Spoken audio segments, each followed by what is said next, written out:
Hello, and welcome to the next episode of For the Love of Podcasts. Easy from Morton. He's Rory Stock, and we'll be bringing you the latest news and reviews from Big Finish's Doctor Who range. For as long as we can afford it anyway. You know, we're out at the pilot episode now, and we have learnt things about this podcast. We are wiser men now. And for one thing, Ethan, what's going on with your voice there, pal? I know I've had an upgrade. Upgrade. Oh dear. That I've got a microphone now. oh good, it's just a microphone. Yeah, that's what I need next, a ring modulator for I can show you. Dalek and then Cybermen. I can show you how to get one, or how to make Ooh. one work anyway.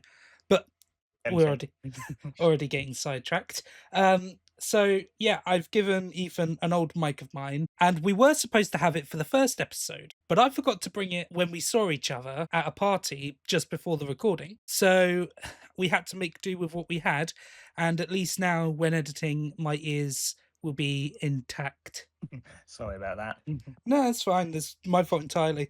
And now, also, another thing that was my fault, I messed up the volume. So while I was actually quite very quiet, Ethan was very loud. So I fixed that as well. Just try my Brian Blessed impression. Oh, let's hear it. Let's hear it. That was, I don't know. Oh no, let's not. Let's cut that. I could give it a go. You know, he was in Peppa Pig once. Go on, will you show it how it's done? You're the actor, I'm not. I really went in confidence there. What's the guy's name in it? We'll go with that. King Yukanos. Yukanos, say Yukanos. I am King Yukanos. I don't know, something like that. This is so going. Maybe we should move on. So yeah, we fixed the audio. It should sound a lot nicer now. And another thing I learned from the first episode is that while the animations of our little characters here do look quite nice, well, it took bloody ages to edit. And it was very draining. That's why you can see on screen right now. I mean, Ethan, you tried to move. I'm trying, but nah, I can't move. I can't. I can't anymore. So this is just to keep my sanity up. But we have another side series that will be starting.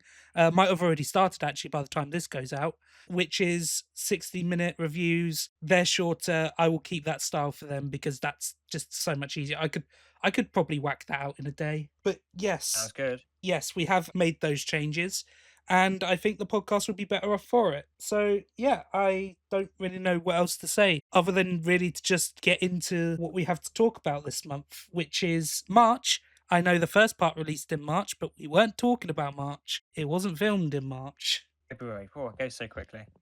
Indeed. I mean, it's exactly actually a month since we recorded the last one. We were just saying. Yeah, I know that was a surprise. Unintentional, but fitting. So, if you will indulge me, Ethan, before we get started with the news, I'd like to introduce a new segment that I'm going to call Big Finish Budget Buys. This isn't a joke, Doctor. Insurance on Earth in 2020. What's the worst that can happen? There are standing orders in place, but the building work was done using loans against the property. What do you mean? I've got a mortgage. Ooh, sounds interesting. I quite like the alliteration there. It's getting really hard to think up with these new segment names. I should stop creating them. But we want to make this a more inclusive podcast for those who aren't too familiar with Big Finish, right? Definitely, yeah. We want new listeners to experience the myriad of stories they've recorded. And given that last week, most of the episodes we talked about, we just said, oh, that was very good. Oh, I really like that story.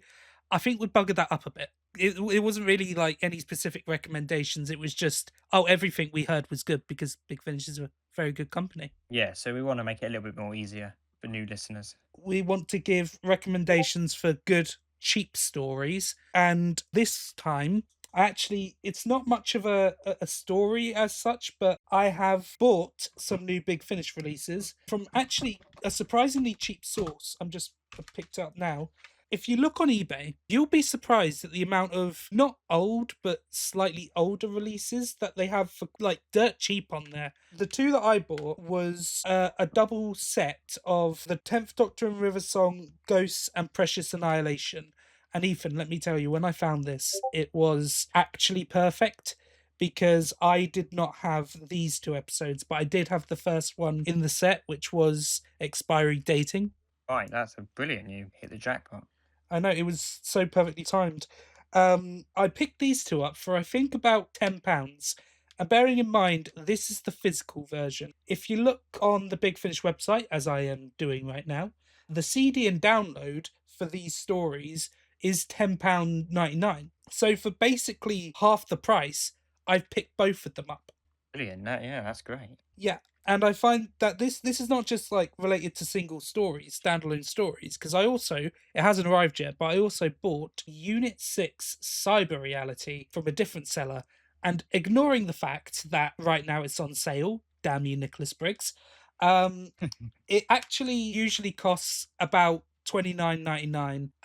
But I picked it up for £15.30. That is almost more than half the price. Yeah, it's great, and it's from memory, it's four parts, so that's a good Yes. price. Yeah, I was very tempted by this release for two reasons. Number one, Derek Jacobi, of course, War Master versus Unit. That should be a fairly interesting dynamic. And the other reason is, although I don't love these Cybermen, this is the only Big Finish story that features the Nightmare and Silver Cybermen who do have distinct voices. Need I remind you of Cybergate from last month? But I mean, it is on the cover of Cybergene, the Nightmare and Silver one, it is actually, isn't but it? I'll give a spoiler for that. Just a little mild one. It's a Okay, go for it. cameo. It, it Ah, much like the Wheel in Space Cyberman cameo. It's sort of in the same vein. right. Yeah.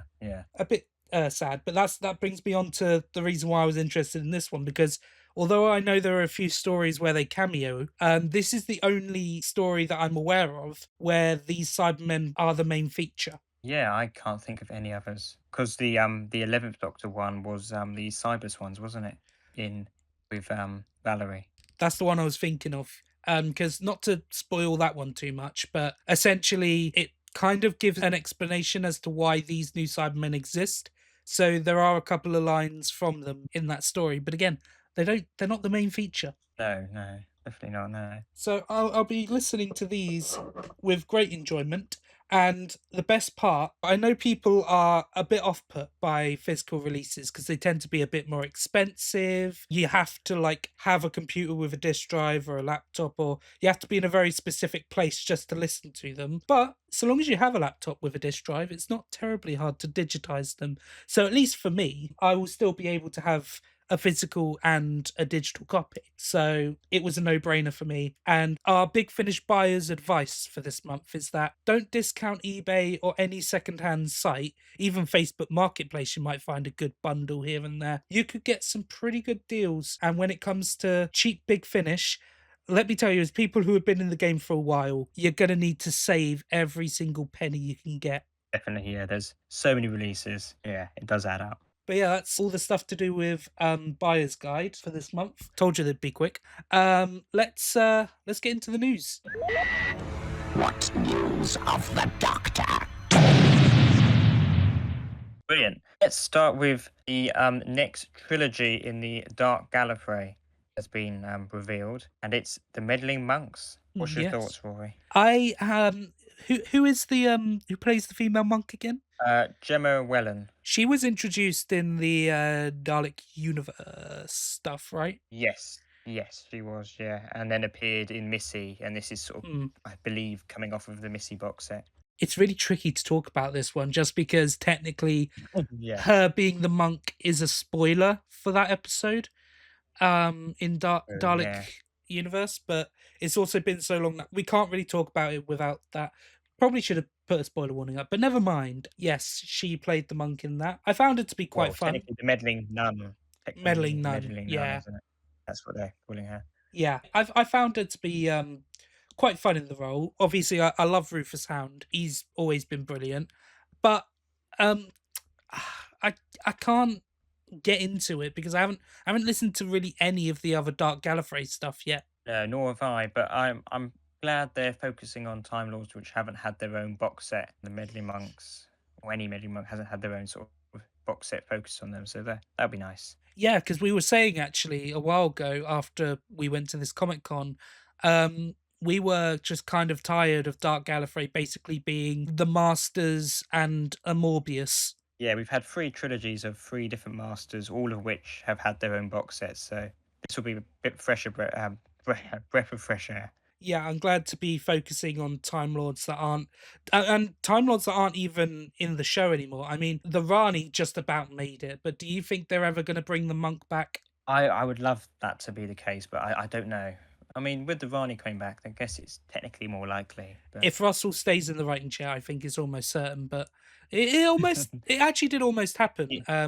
in the Moffat Oh era. yeah, 12th Doctor. Yeah, yeah, yeah. Sad that didn't happen, but we got I some good Moffat stuff from I there. think if it ever did, you'd need to go back to at least the idea of casting Matt Berry as the meddling monk because that Mm. is just perfect. It was perfect. Perfect. Everything, down to the last minute details. If I ever made an audio story, I would talk to the guy who does that like pitch perfect Matt Berry impression, and I would get him to play the monk. Ah, yeah, that's a good idea. Yeah. So yeah, I'm looking forward to seeing what those or listening to those that trilogy of Dark Gallifrey. We move on to the next other announcements. Yes, let's. So we've got quite a lot of Time War stuff. 3 different Time War related things. You've got Branches, the latest in the Eighth Doctor Uncharted Time War stuff. Carol Ann Ford coming back as Susan. I think that's basically indicating that this branch of the Time War is kind of coming to an end now because you're reuniting Susan with Alex. I mean, they kind of did that Mm. in one of the Susan's Wars box sets, but it wasn't like the Bet proper you, Alex. yeah, yeah, yeah. This So is this might be closer to the real thing. Yeah, and I think, to be honest, this series, as much as it has been really good, I'm starting to get the Stranger Things vibe with it, which is that it should have ended at season 3 and somehow got 2 more seasons afterwards.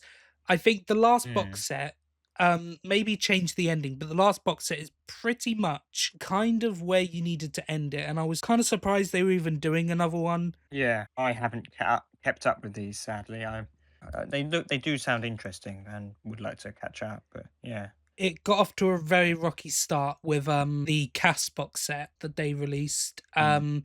But then they quickly like turned it around.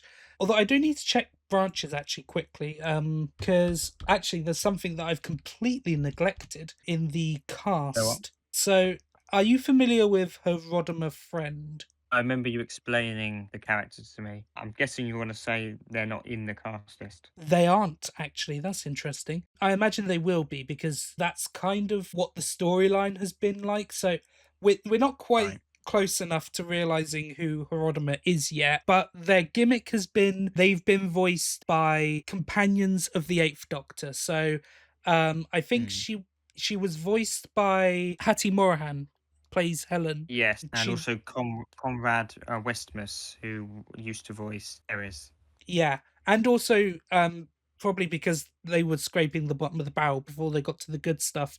They did a companion who technically we never saw on screen but got introduced in a one-off episode, Sam or Samsung. Yeah, I think one of the it's either the comic book or the book Uh, character.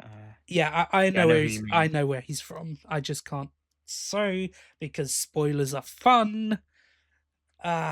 But yeah, that's been Herodima's thing. So Mm. either she's not in this box set for whatever reason, or what I think is more likely, they just haven't announced the whole cast yet. Yeah, I think. Well, we've seen how big some casts lists are. It's definitely more to announce. I think. My Yeah. my hope is that she's either played by Liv, which I feel like that cast is coming very soon, or my ultimate would be bring back Sheridan Smith. Let Lucy have a Oh, cameo. 'Cause yeah, that would be.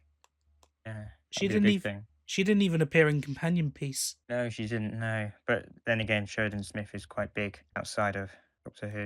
Yeah, she really blew up. Yeah, I mean, I can't name what she's in at the moment, but she has come back before, so you never know. You never know. Fingers crossed. So we move on to the next one. Another Time War set release.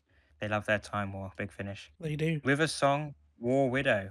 I don't have a huge reaction to this other than I think that could be fun.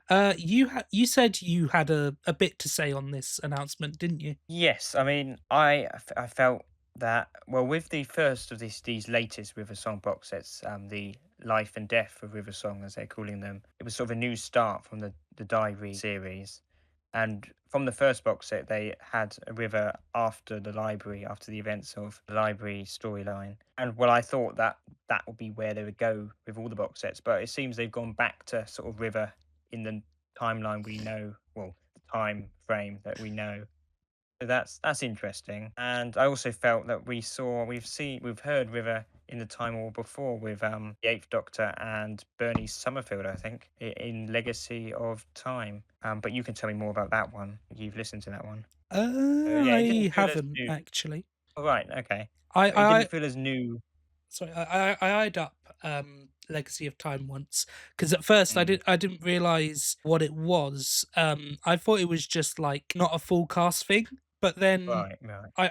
I research it a bit more when it's on sale, and I figure out, hang on, this is a whole epic, bringing back a load of Big Finish mainstays. Mm. And I'm thinking, why did they not really advertise this? This feels like a once in future type big thing, and yet Well, it it was didn't. yeah, I can remember it being it was the once a future of that of 2019, which was the 20th anniversary of Doctor at Big Finish. It definitely felt big back in the day, I think. You know, I was just clearly wasn't very attentive with that one. Silly me. I have listened to the first River Song box set, which did include Mm, a story with the Eighth Doctor and her sort of Time War adjacent. And I will say right. that leaves a lot of room for expansion because it was the first time Mm. they had River meeting a classic Doctor, and the story really suffered because of it. I guess when this was first announced, I felt like we'd done it before, but I'm sure Big Finish will prove me wrong, as they always seem to come up with new ideas for the Time War. You know, I totally agree. And the last quote unquote episode definitely has raised some suspicions. Definitely, it's very Time War-y, the synopsis of the last one, definitely, but I would also say the one before it is quite timey-wimey. What was? Can you remind me? Because I haven't got it up right now. What was the synopsis for the last one? I know the basics of it. Basically, the synopsis makes it sound like it's behind the scenes. So it just says we go behind the scenes of this River Song box set. But we know it's actually a story, so it's playing with us. Yeah, I actually felt manipulated and messed around with when I first saw this because at first I look at the stories and I think, oh, this is a free story box set with some bonus features. And then I look at the title of the last one, despite the fact that it's got like no episode number or anything. And I'm thinking, hang on a minute. They don't ever specify that there's behind the scenes material because they all basically have it. So why is that there? Yeah. Why are they mentioning this? And then I realized, oh, those sneaky guys. They did 4 And it's episodes a after John all. Dorney story. The Of John course it Dorney is. story. So you Miss know it's gonna be good. Mr. Dorney has definitely written a lot of mind-bending stories. Like the one I most recently listened to again was Palindrome. Oh yeah, that's a good one. We both really like that one. And we got one last big announcement since our last podcast. I know this one definitely, as we've mentioned it secretly in the last podcast. Do you wanna announce it, Rory? Yeah, so you may have noticed when me and Ethan were talking about Cybergene, that we made a couple of comments, having no idea that this announcement was coming. And I'll just roll the clips now, just so you can see the little bit of foreshadowing that we somehow pulled off. Second biggest enemy, although I personally prefer the Cybermen to the Daleks. Don't at me, Rory. I know. But no time for Cyberman versus Dalek debate. But I just want to give the quick summary that you only do the Cybermen in the Time War once, and I feel like while this is a solid Cyberman story, it doesn't really take full advantage of the fact that you've got Cybermen taking place in that part of history, and the fact that they couldn't even face up against a single Dalek. It's a little bit frustrating, but I guess there was a lot going on. Yeah, and I'm just wondering, Nicholas Briggs, you're about to announce a whole box set of Cybermen v Daleks in the Time War after we said, oh, that's something you can only really do once. And that's a whole year before you even plan to release it. Now, I know, yeah, it's March 2027. Crazy to say. I am not a superstitious man. I am not a conspiracy theorist by any means. But it feels really weird to me that this is the first time, other than Once and Future with their epilogue, that they announce something a whole year in advance of when it was actually releasing.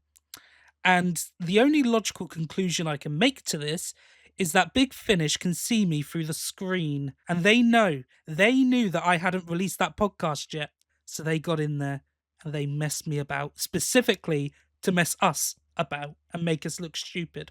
Yeah, Big Finish are interesting. Sometimes they announce things that come out literally the next month. Other times they drip feed it. And this time, it's going to be drip fed because we don't fully know everything about it, but they're announcing it way in advance. I mean, whole year. It's crazy. The thing that made me laugh about the description so far is that if you go onto the release on the Big Finish website, you can see in the cast list that you would expect Nicholas Briggs to be the only name there right now, since he does the Cybermen and the Daleks, and it is, after all, Daleks versus Cybermen. Nope, Jonathan Carley. Yeah, so yeah, we should probably mention that. Yeah, this is not just Daleks versus Cybermen anytime. It's Daleks versus Cybermen during the Time War. Apparently, it's just not a one-off thing. Apparently, No, they felt like the conflict wasn't enough, but just between Daleks and Time Lords. so, but it makes me laugh that Jonathan Carley is the only name in there so far. Because oh my god, is Nicholas Briggs going to be in it? Is this going to be a Dalek thing? Of course he is, but just taking the mick here. It'd be funny if Nicholas Briggs also writes the whole thing. I think he's definitely Actually, no, credited it as is, it a is. writer. Oh my gosh. Yeah, that's it. Sorry, I take that back. I've literally scrolled up. Yeah, it's written by Nicholas Briggs. How do you feel about sets that are either entirely penned by one writer or mostly? If it's one big story like those War Doctor Rises, I think that is quite a good idea, like a one big epic. But I also do like a nice range of writers, sort of shorter a box set of 3 or 4 different stories by different people. Nicholas Briggs has an interesting track record. I know there's one story he wrote which I am not a fan of at all. Oh, which one's that? It's Fade to Krelos and Return to Telos. A Fourth Doctor one. He failed that one. I did not enjoy that one. Oh, that's a. I know we're going to get heated later on because we got another installment of Controversial Corner this week, but that is. Yeah, we can save this for another time. Big word But though, yeah, failed. I know it's very rarely I say that for Big Finish, but this, yeah, it dropped the ball sadly. Sorry, My just, favourite Cybermen though. Just grab my pen and quickly write down future review. Because, ladies and Please do, I gentlemen, mean- we do like talking about good Big Finish, but we can't look like shills. We got to throw the bad one in there, here and there. Does that mean I have to listen to it again? Yes. Oh, okay. I'll enjoy it. I mean, actually, I just need to clarify. Do the Cybermen actually sound like Team Cybermen? They sound good. They sound good, but Nicholas Briggs tries very hard to not clash with Tomb of the Cyberman, but also make that a plot point, and it all just sort of is pointless. Anyway, we'll save that for the review. I'll explain in more details in the future. We shall. But with Nicholas Briggs, you tend to get a safe kind of Nicholas Briggs who writes very common things. He basically writes the equivalent of Planet of the Daleks, where it's just, you've heard all this stuff before, but maybe you can do a bit more character work with it. And then it's a very rare Nicholas Briggs, but sometimes you'll get this very experimental writer. And yes, I am kind of stealing this analogy from Stu Bagful. Apologies in advance, but it's totally true. And sadly, we haven't seen experimental Nicholas Briggs in quite some time. So I think, I don't know if I've heard any Time War stories by him.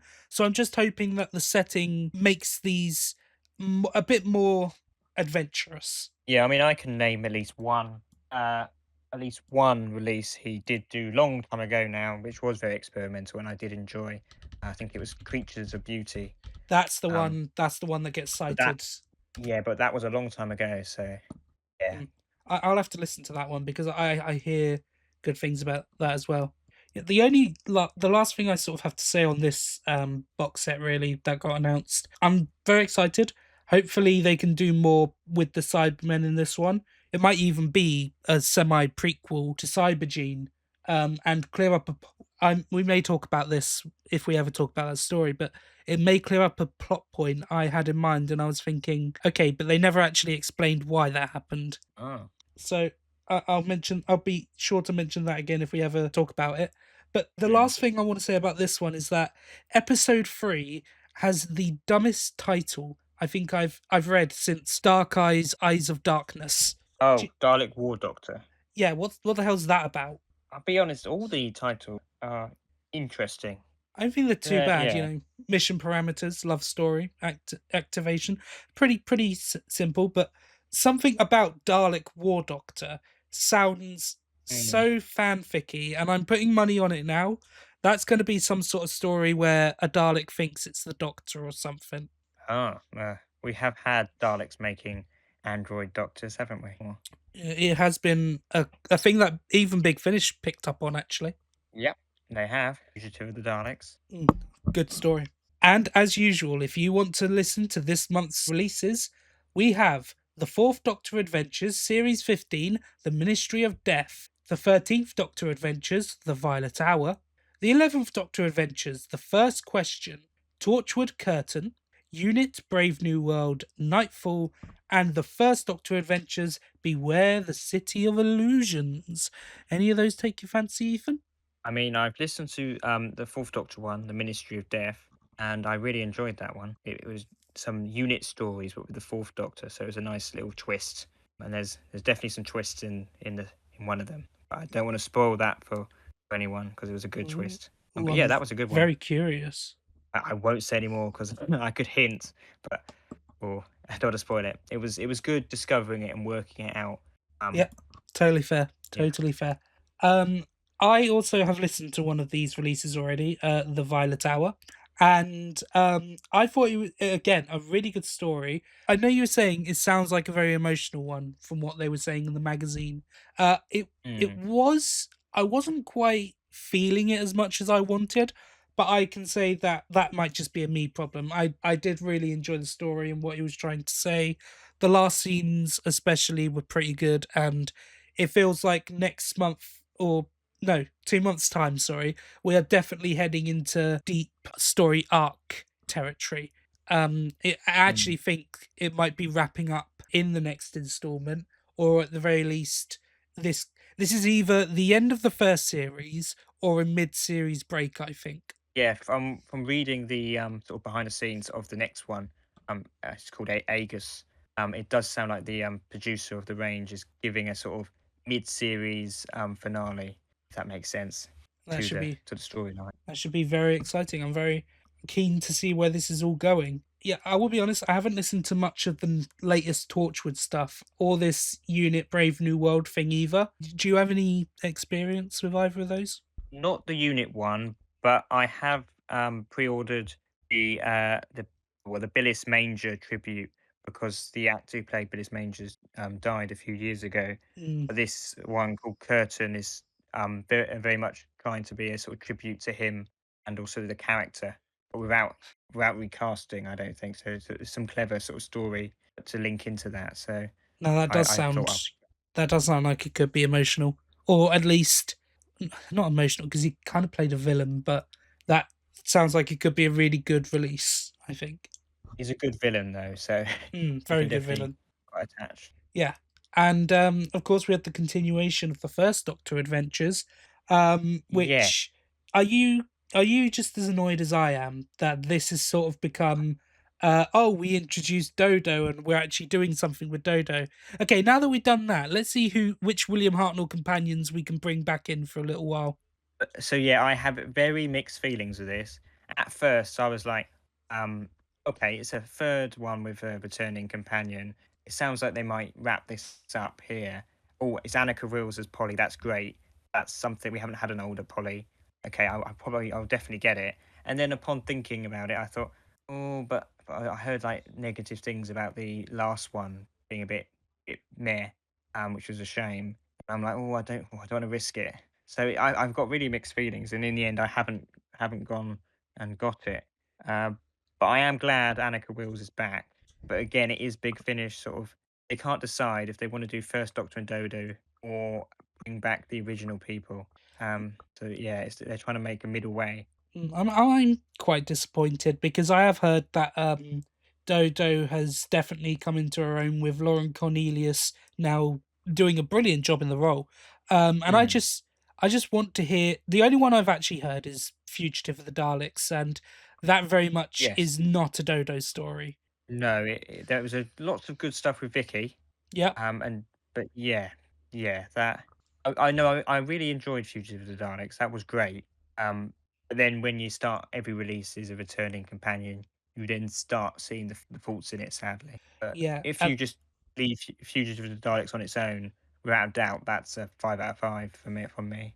And I'm telling you right now, next time with the first Doctor, I think it's going to be next year, isn't it? They're doing them yearly. Yeah, it'll be a whole other year. Yeah, It's one it, box set. is the actor for Ben still with us? Um, no, not that he's died or anything, but Elliot Chapman, who played Ben, felt like he only wanted to do the amount of stories that the original actor did, and then wanted to stop. I think that was his thinking. Oh, So he's not willing to do any more, sadly. fair enough. Which is a nice respect to the original actor. But he was great as Ben. He was great as Ben. Fair enough. I'll give him those dues. So unlikely to see Ben unless he's really changed his mind.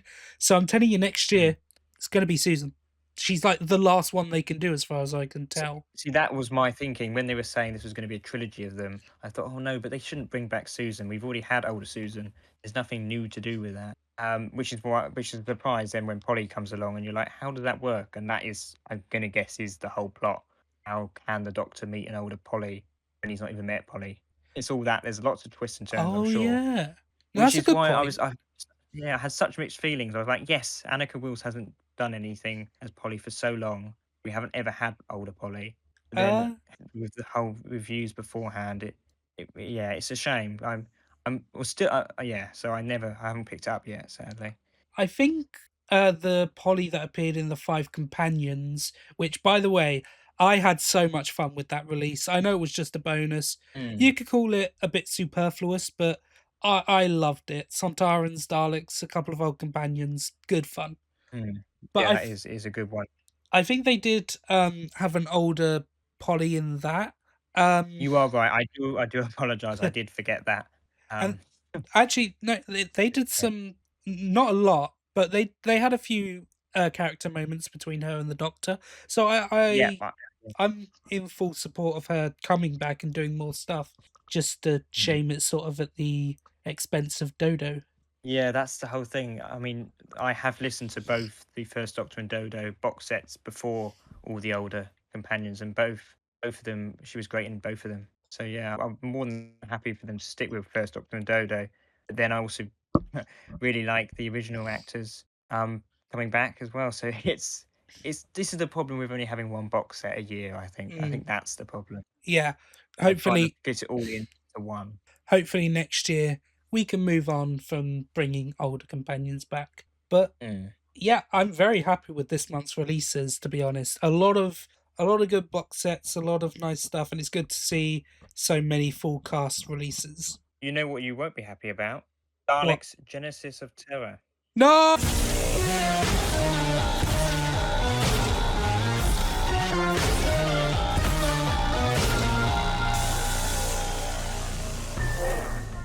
No! I'm afraid we've got to talk about it.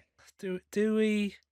I mean, we could talk about the 2 missing Dalek episodes coming back, but we Oh, I have knew- listened to it. I just knew you would find a way to sneak it in. And it is big news, even if it isn't Big Finish. No, fair play. Although it's like the anti Big Finish. We used to have just the audio tracks, and now we found the visuals I disgusting. know. Imagine if they could find the visuals for a Big Finish. Oh no, hang on. I'm working on it.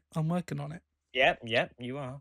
But enough plugging. We did listen to the 40-minute release. We got to get some content out of it. So, ladies and Yeah. gentlemen, welcome to this month's Controversy Corner, and I do promise this is intended to be a occasional segment in case anything big or controversial happens, either with releases or with the people making the Big Finish releases. But when Ethan reminded me about this one release that we both have a bit of an issue with, I kind of couldn't leave it alone. Would you? Yeah. It's Would you like to start telling us the story, Ethan? Of course, yeah. This is a release that it came out a few years ago now, and it was billed as the original draft of Genesis of the Daleks. and it was announced with the original script of the Ark in Space. They were coming out together as part of the Lost Stories range, which normally tells stories, well, are audio adaptations of stories that never made it to screen for various reasons, and also various how much actually exists of this lost story, whether there is this whole script or it's just sort of synopsises. So yeah, that's where it's coming out of. Yeah, so originally we assume when it's being released, oh, just like the Ark in Space one, surely it's going to be like some sort of full cast thing. I mean, if you look at the cast list, they do have Tom Baker, Sadie Miller, and Christopher Naylor, who are playing, Yep. the Doctor, Sarah, and Harry respectively. And they even bring in Terry Malloy to do Michael Wisher, even if the story's not good. Hearing Terry Malloy do Genesis of the Daleks might be worth the price of admission. Maybe if you had a bit more. Actually, correct me if I'm Maybe. wrong. Tom Baker, aside from this one release, which I don't even know how much he worked with him, I don't think Tom Baker has ever had a Davros story with Big Finish. No. Short answer, no.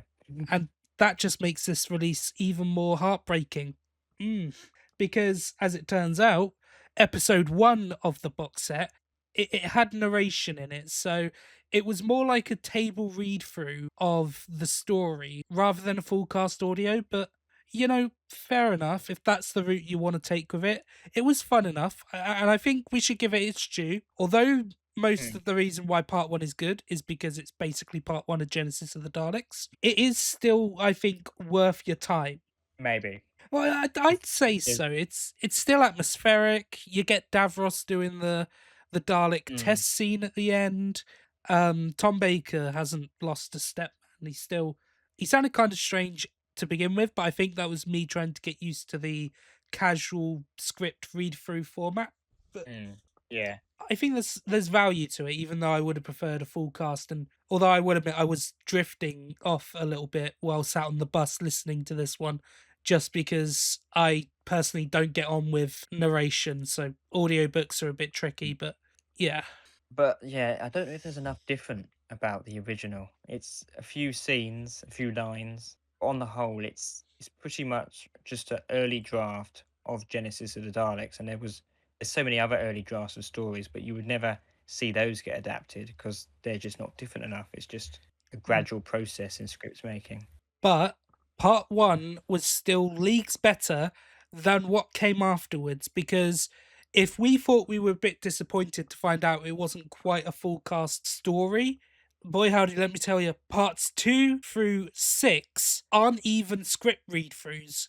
They are synopses read by one person in the cast, and the whole, like, episodes 2 to 6 basically constitute about 20 minutes worth of story. I listened to those parts on a train journey to Southampton, and the journey wasn't even finished when I finished listening to them.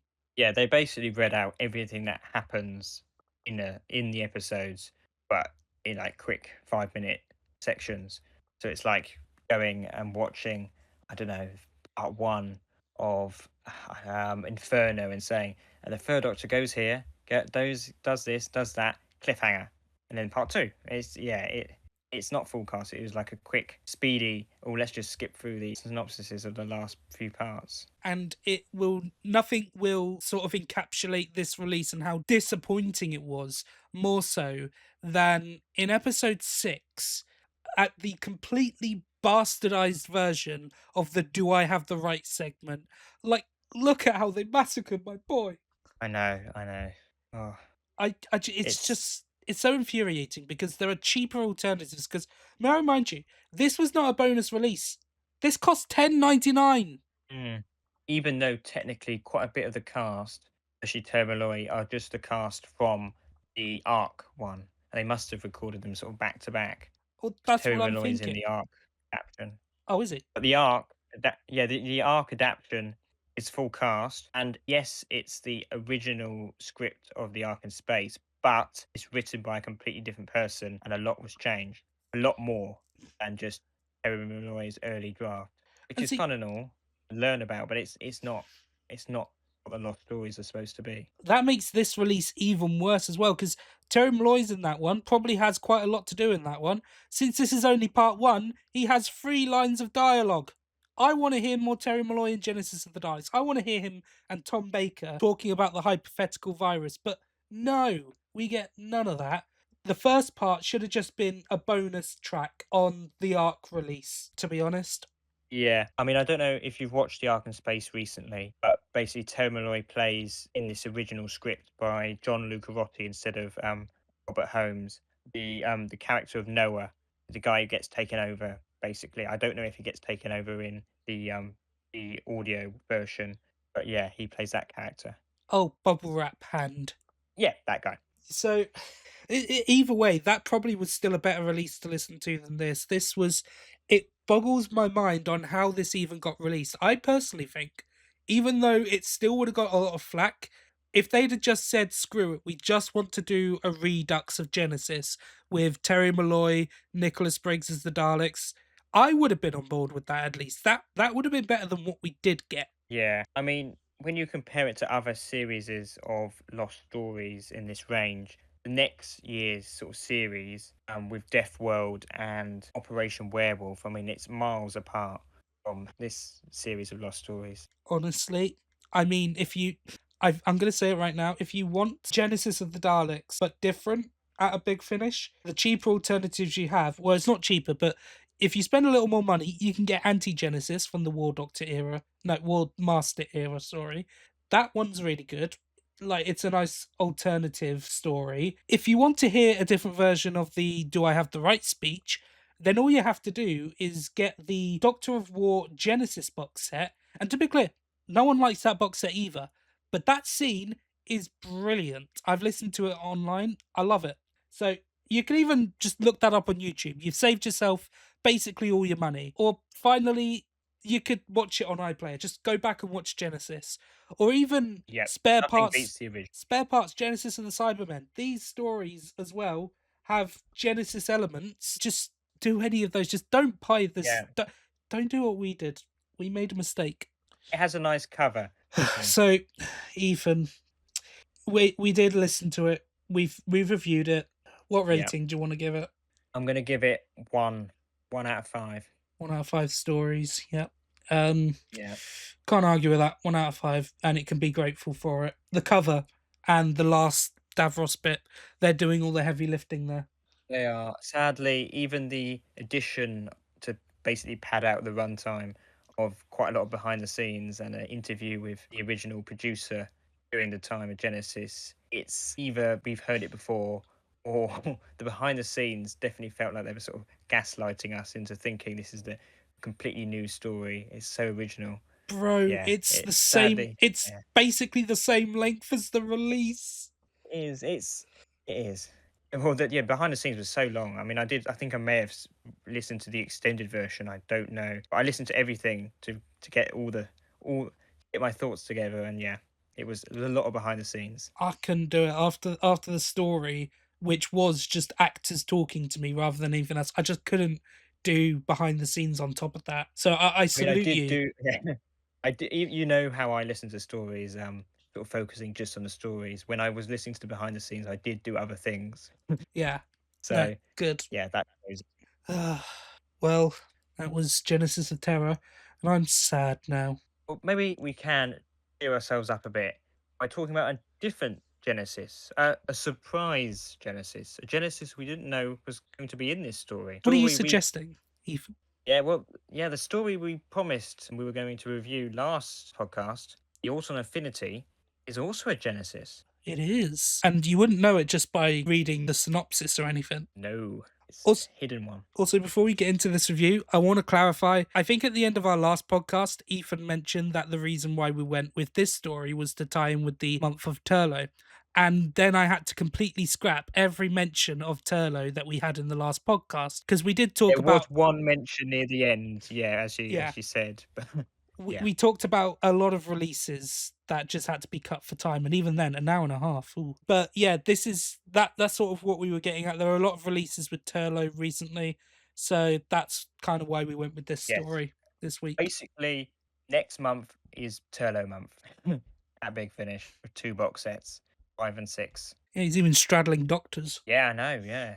Oh, So, in the season 21 Blu-ray box set, I mean, it's even more Turlo. It's crazy these next few weeks. and I heard somewhere that that little story they did for the trailer for that is apparently getting continued in a comic. Yeah, it's a nice bit of nostalgia, but Yeah. where does it fit in, I continuity wise? my Question. theory is that it's after the Earthshock Tales of the TARDIS. Mm. The TARDIS It's they all sort of land in. memory TARDIS stuff. Yeah, Yeah. that the TARDIS they land in is actually the memory TARDIS. And if they show that in the Mm. comic, or hey, if whoever's making the comic is listening, take a hint. Just throw the memory TARDIS in there. That'd be fun. I think you're right. I think that is the direction they're going down.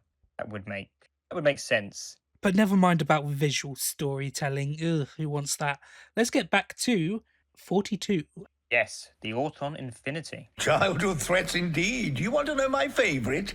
Zagreus sits inside your head. Zagreus lives among the dead. Zagreus sees you in your bed. Don't do that. Let's start with our spoiler-free reviews, of course. And I quite enjoyed the episode. I think I have listened to it twice, and I enjoyed it more on the second listen because I just got what it was going for more. I think the Autons are handled really well in a really interesting way. I do feel like you tricked me into listening to a celebration of the third Doctor in disguise. Oh, well, I mean the first box set, 40, was basically a celebration of the second Doctor. So it is weird how this tends to happen, but you've got his master, you've got Chameleon and his companions. It does feel like a good celebration for the fifth It's Doctor. it's while it has lots of returning monsters in these box sets from other eras, let's say, and references to other eras. Mainly, it's a really good story encompassing the whole of the Fifth Doctor's era to celebrate 40 years of the Fifth Doctor. Indeed. So, what would you rate it? Do you think?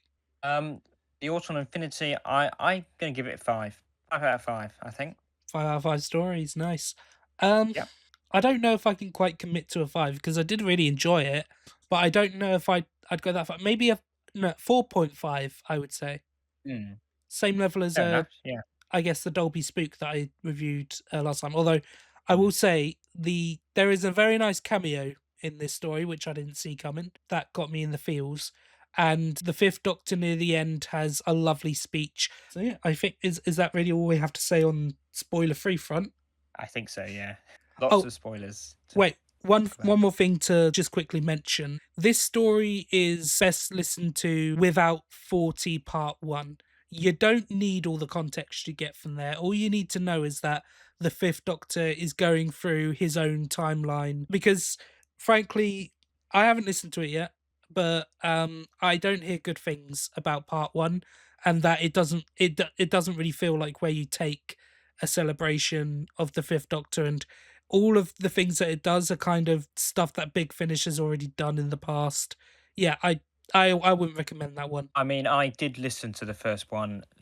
I wanted sort of Rory to just jump in with 42 to sort of have that perspective, and then I also tried the other perspective of sort of the whole overarching story. And as you said, it's perfect to just jump in at Autumn Infinity. It works. I did enjoy the first two stories, Secrets of Telos and God of War. Not to bring up Return to Telos, but Secret of Telos was miles better. Are they both stories that take place during the events of Tomb of the Cybermen?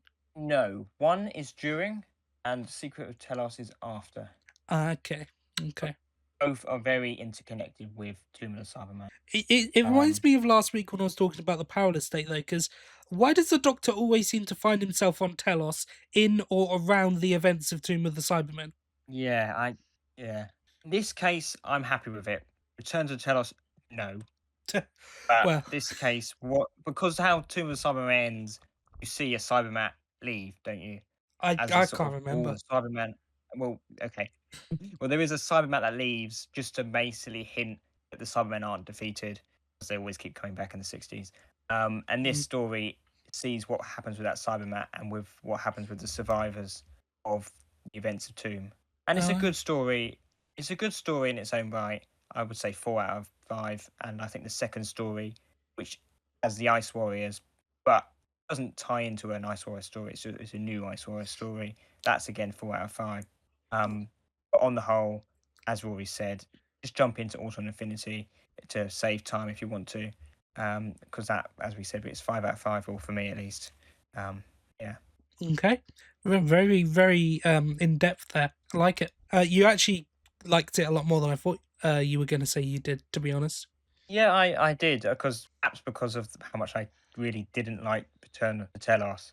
Finally having a good Tomb of the Cybermen story, and the mystery which gets solved in Auto and Infinity kept me going for those stories. It wasn't too drawn out. If there was another box set, I might have been getting a bit fed up of Doctor jumping through his own timeline. But it lasted long enough, and they did stuff with it. But as this is a non-spoiler review for Auto and Infinity, will also be a non-spoiler review for the first box set if you do want to try them both back to back, as sort of the original intention is. Fair. And we shan't be going into spoilers for 40, largely because I haven't listened to it. So anyway, that seems like a good place then to get into the spoilers. That's for me to know and you to find out. Spoilers! Oh, I get the feeling you've always wanted to say that. You don't know what it's like. No past, no future. I have only ever been this version of the Doctor. So young and dashing, I am barely weeks old and have barely stood still. I saw in your mind what this incarnation is like. Of all the Doctors I get to be you. The one that makes me want to live the most. But I don't get to be you much longer, do I? I am so sorry. So I'm struggling a bit because although I've listened to it twice, I am. It's not a story I'm overly familiar with, so trying to remember specific things I really liked about it, bit challenging. But I will say one thing that was definitely in my mind as I was sat in a subway listening to part 2. What the hell's going on with the Master? This right. So this guy goes to all the effort, and this is very Master, by the way. I'll give him that. He goes to all the effort to create this mystery over who's really in disguise as the Master, because he's obviously the Brigadier for the first 2 parts. And he even creates this guy whose name is an anagram just about of Master. He goes through all this way to trick the Doctor and get this glorious moment, only to then reveal it himself and shoot the imposter, who wasn't actually the imposter. Now, Yeah. am I the only one who thinks that if you're setting up a mystery for the Doctor to solve so you can gloat, he should be the one to solve it?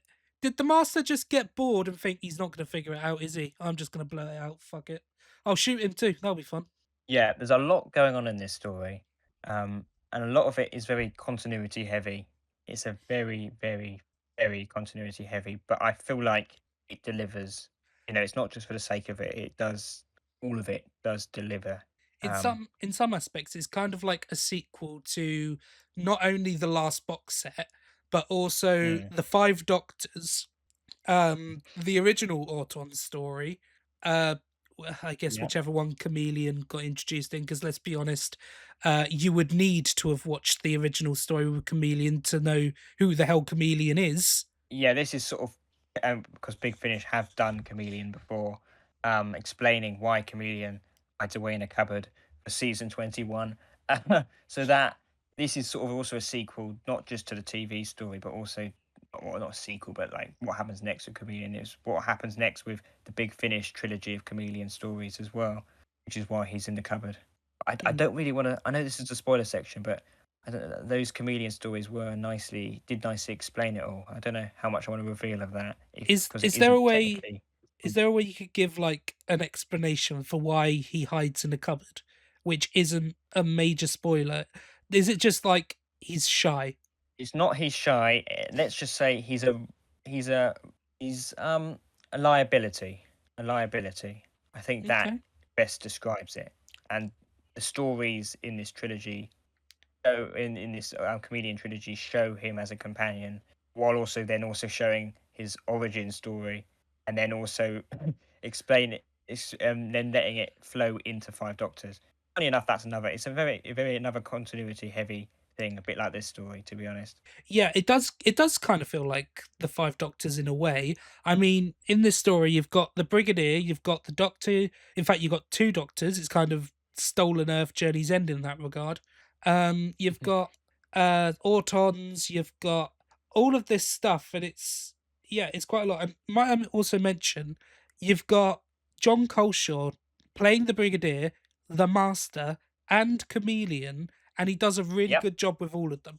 He does. He does a brilliant job. This being my first experience of him as this master, and to be honest, I think this might actually be the first time he does the voice. Could He be. may have done it in a short clip. He might have done it in a short clip, but definitely the first time he did it in full cast. Oh wait, well, when was this released? Oh, 22, I Yeah. think. No, it was 2022. 22. Oh, Yeah, wow. of course, it's 40 years from, yeah. Same year as Yeah. the last set we talked about. Weird coincidence there. We will do other sets on other years, folks. Yeah, no. In fact, the next one will be, but we'll talk about that later. Yeah. So yeah, I know for a fact that he was in Masterful. Again, Oh, yes, of course. playing two roles in that too. Yes, because although I haven't listened to it, I know the other character you mean. So yeah, he has done it before, but this is still a relatively new thing for them. I think for a while they were a bit sheepish about having non-Doctor Who actors take over roles in this way for full cast. It wasn't until really Jacob Dubman, Jonathan Carley, they were the first ones to sort of pioneer this. It is funny though that most of these recasts are John Coleshaw, Yeah. Brigadier, Chameleon, both Doctor. The Master. I mean, and the Master. Third you can Doctor. do both Masters. Oh, yeah, sorry, Yes, three although- characters at yeah. Masterful. Yeah. Although, Big Finish have a different actor, Jim Trelaw, who does the third Doctor, but John Coleshaw can do a really good third Doctor and a really good fourth Doctor impression. Well, he's very well known for the fourth Doctor one. Well, yeah, that is what he's famous for. Yeah. Oh. I think that's everything, but it's a lot. It's a lot. I'll tell you, I think the thing that really works about this story and what really sort of resonates with me is not the two Doctors thing. It's not continuity. It's the character of I'm gonna get it. I'm gonna figure it out. I think it begins with a P. The main. You want me to say it? You want me to say yes, it? 'Cause I think I've please, done it. please. Prodigy. Prodigy, yes. Prodigy is a really interesting case when it comes to the Nestine because she's literally broken away from the collective and has started becoming individual, which also kind of sickens her to a degree. And it's also where this link back to the Five Doctors comes in as well. Yeah, no, I love that little bit of world building though, because it's like, yeah, we saw what we saw in the Five Doctors, but who's to say there weren't Daleks on the other side of the planet that we just never saw, and apparently Autons that got completely abandoned. Well, there's also I did listen to the behind the scenes of this box set. I believe in the original plan for the Five Doctors did include the Autons, so it's also a callback to the original intentions. It's it is crazy how much continuity is in this story. That's nice. Yeah, but I just love. It's kind of mad that it fits together so perfectly because you tie this into the Five Doctors. That means they can team the Master and her up very easily. Because they were both there at the time. It just flows in so naturally. And if you're going to do a celebration of the Fifth Doctor, tying something back to the Five Doctors, which in itself was a celebration of the program, I think that's brilliant. Bravo, love that.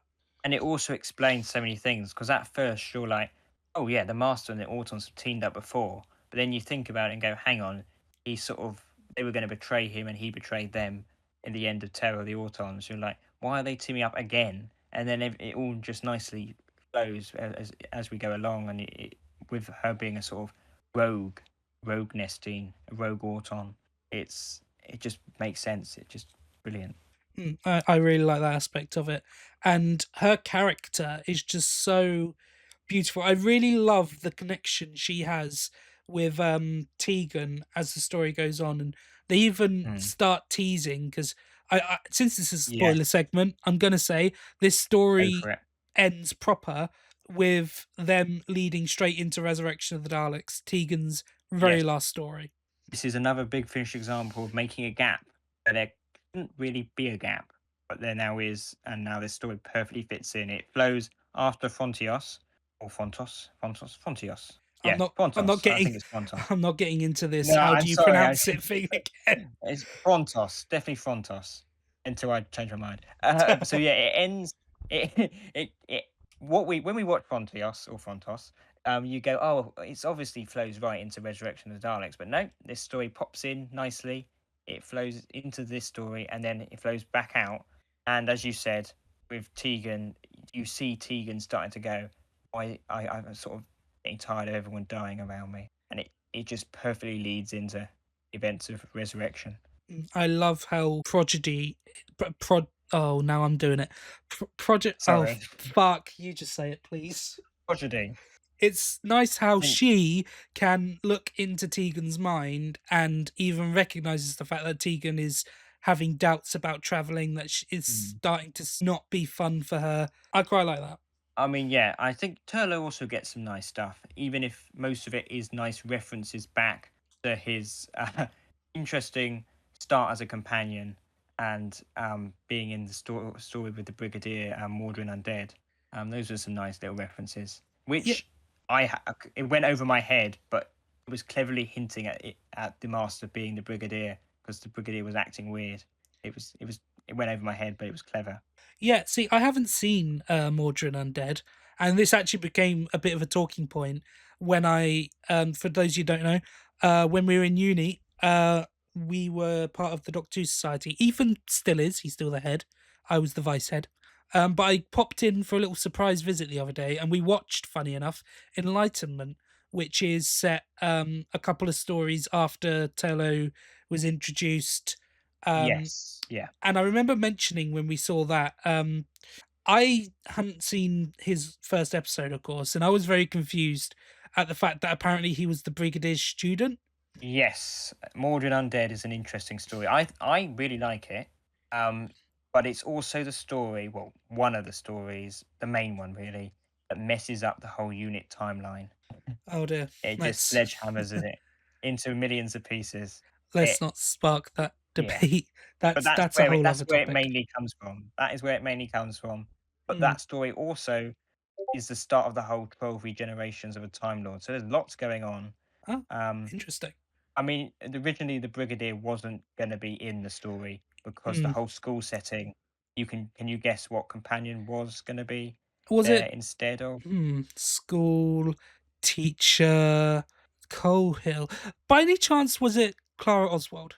Uh Maybe if it was New Who, but I think you know. Yes, it was William Russell, of course, Ian himself. Indeed, yeah.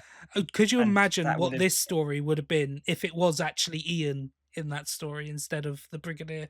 it would make more sense. I still think, as I said, I enjoy Mordrin Undead, so I can look past the continuity timeline of Unit because it's already confusing, even in the John Pertwee era. But yeah, it's happened now, and they're going with it. So we get some nice little references back to the Turlo's first tale, Well, and yeah, actually, it's used really well. I actually found, even though I had no idea they had this prior teacher-student relationship, I actually found that aspect of their dynamic to really work in the story's favor. Part 3 and 4, especially, they just have lots of digs at each other about homework, and the Brigadier at one point, I think, just says, "Oh, I never taught you that." I found that to make their dynamic quite fun, to be honest. Yeah, it was nice, Brigadier moaning about his car getting crashed, and also finding out Turlo was actually an alien all this time. Oh no, the funniest Because line I think between them two is when Turlo was just like, "Oh, that was when I was trying to kill the Doctor," and he was like, "You were what?" See, yeah, it just shows a lot has happened since Turlo's first tale. Yeah, a lot's happened, and the Brigadier is jumping in at this later stage and is like, "What? Who is this person? Who is my student? They're not the same as I thought they were." Mm. So I want to talk about an aspect of this story, which is to do with the overall story with 40, and that's the Doctor who's going down his own timeline. Um, in this story, he ends up in the body of a Nestine, as you do.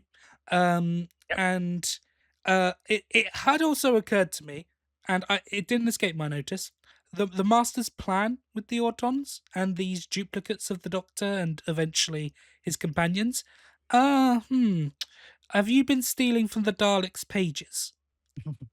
Well, the Master has teamed up with the Daleks before, so he may have got some hints from them. Yeah, it's funny how in the story that they lead into at the end of this one, that's literally the Daleks' bread and butter. It's like, okay, Master, Yeah. I see what you're I hadn't doing. thought of that.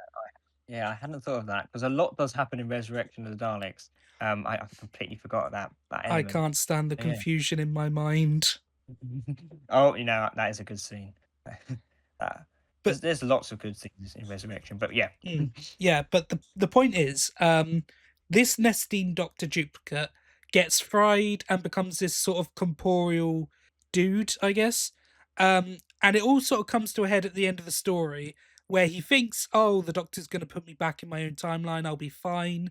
But it's sort of revealed that he's an aberration. Sort of, he can't go back because he knows about the death of Adric.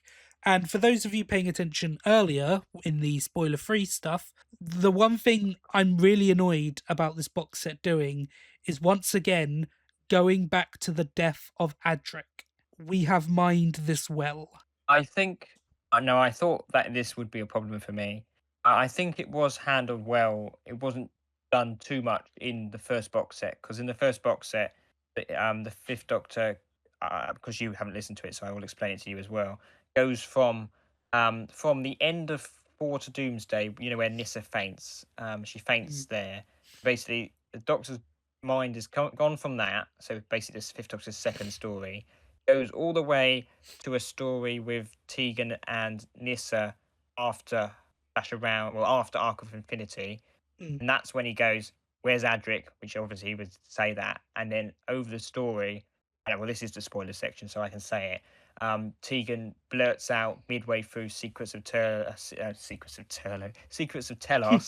that they're in this sort of the rocket ship with the Cybermen and stuff is all getting out of hand, and she blurts out, "We're all going to die at the hands of the Cybermen," a bit like Adric, and the Doctor hears her, and that's where they have a bit of an awkward conversation at the end of the story before his mind moves again into the Ice Warrior story, but back to the time of Adric as a companion, which obviously he now has to keep that a secret, and with the knowledge of Adric dying, he gives Adric more of a chance to be a companion rather than being sort of bashing with him like he was on TV.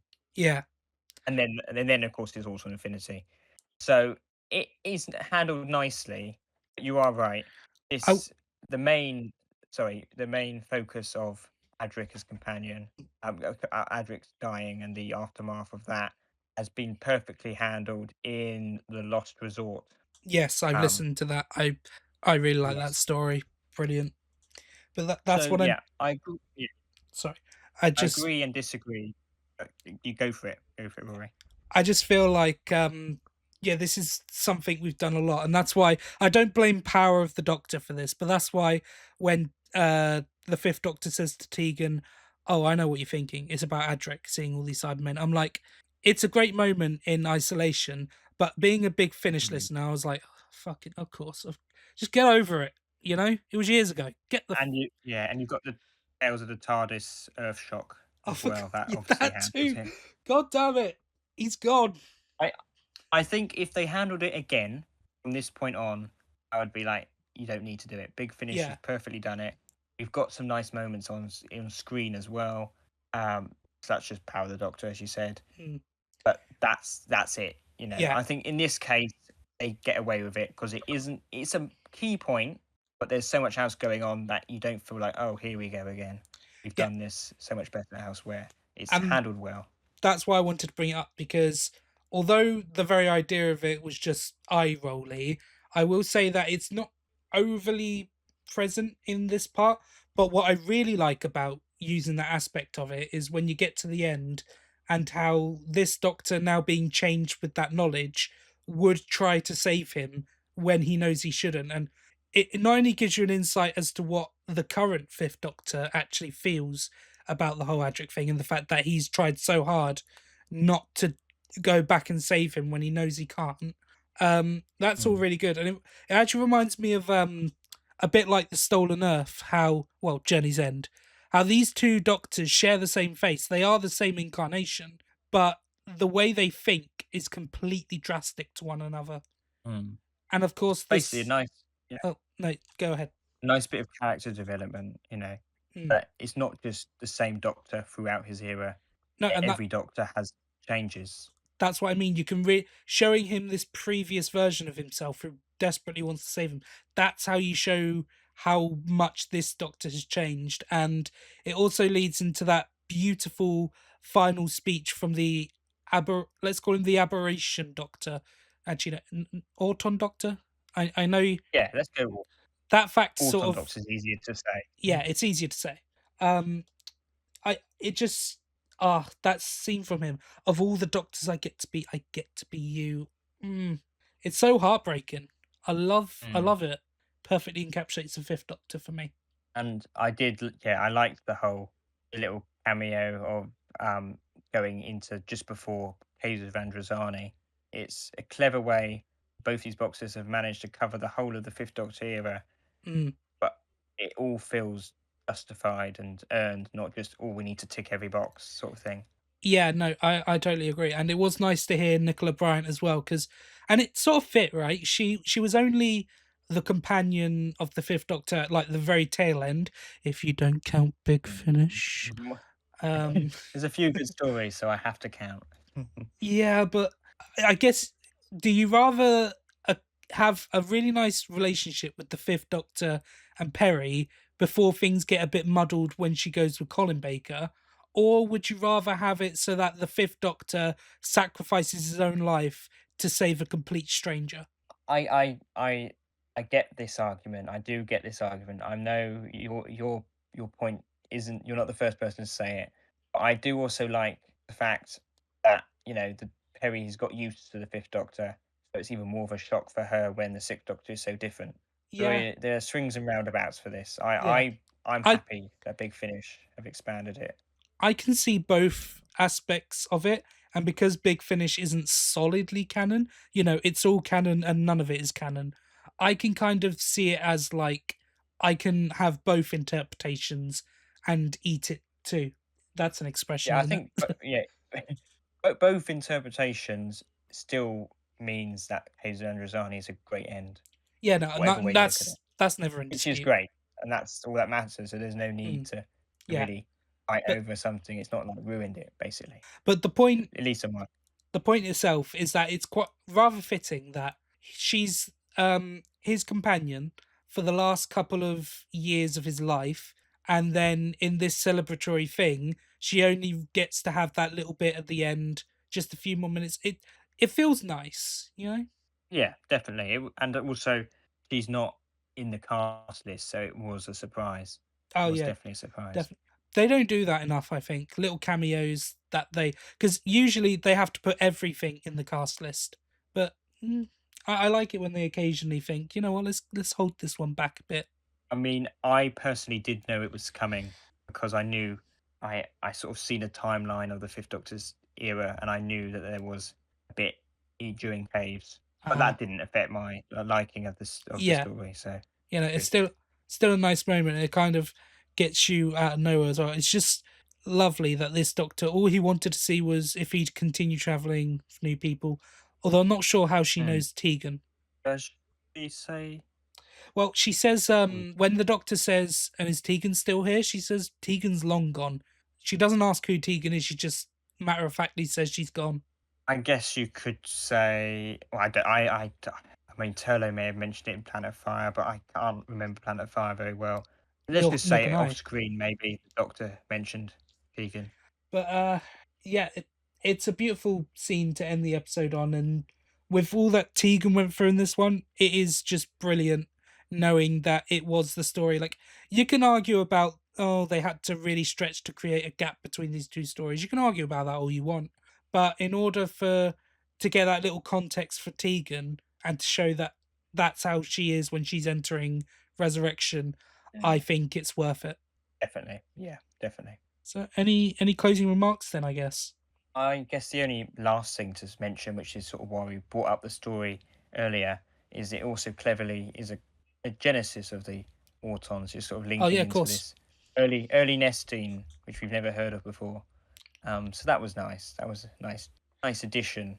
Not only a rogue Auton, Mm. also a possible origin story to the Autons, to the Nestines, which was nice.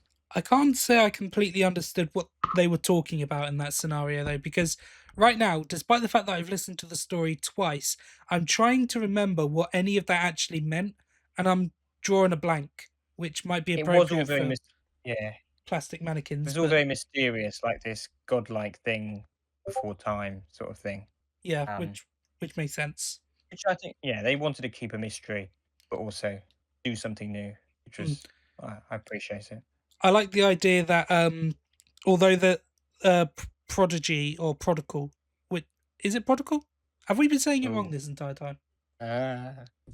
That's made me question it now. Well, I'm not re-recording it. um, it's one or the other, I which think isn't an it's answer. I think it's prodigal. I'm going to go with that for now. At least then we've covered our bases. So, prodigal being like separate from the actual Nestines, it's nice that just when you're sort of getting her to change her opinions on the Doctor and all that, see Yeah, through the it lies of is the prodigal. Master. Okay, there we go. As soon as she starts seeing through the lies of the Master, you think, oh good, everything's going. And then this other Nestine from the dawn of time turns up, and oh no, now he can control Prodigal's children, and it's like, shit. I don't know. I quite Yeah. like that, and just everything around Prodigal in the story really works. Her death actually got me in the feels, man. Yeah. She was definitely not just your one-off villain. She was they definitely characterized her well. It's good because I'm drawing comparisons right now to these two Sixth Doctor box sets that celebrate his 40th anniversary, which were Trials of a Time Lord and Yeah. what? No, wait, Quinn the Dilemma. first one, the Quinn Dilemma. Oh, Yeah, Quinn Dilemma. Oh, yeah. yeah. And Not the other one. and then Trials of a Time Lord. And basically, what I can say about both those stories is that they're good celebrations, they're good fun, not really anything too deep, but it's fun. But for this, it's nice that as well as having stuff like the Master, the Brigadier, you can also have these Autons with really good characters. Yeah, definitely. Yeah. Also anti-plastic.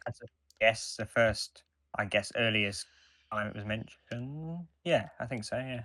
I just like the idea that it probably wasn't called anti-plastic. The scene is like the Doctor says, "Oh, you've probably got some sort of anti-plastic to fight them off in case they betray you," and he's like, "What a silly name!" And then Turlo's just like, "Is this what you mean?" It's like, but not a silly notion. Yes, It does I make did. sense. You can understand what it does, but then when you actually think about it, you're like, it's probably not as simple as just calling it that. It must have a scientific name. So that was a nice touch. I didn't that's not even like a big thing. It's such a footnote in the story, gone as soon as it's introduced. But I just really wanted to mention it for some reason. Yeah, I mean, this just shows there's just so many nice continuity moments. It's a 3 hour long story, but it keeps you engaged with all these moments. Indeed.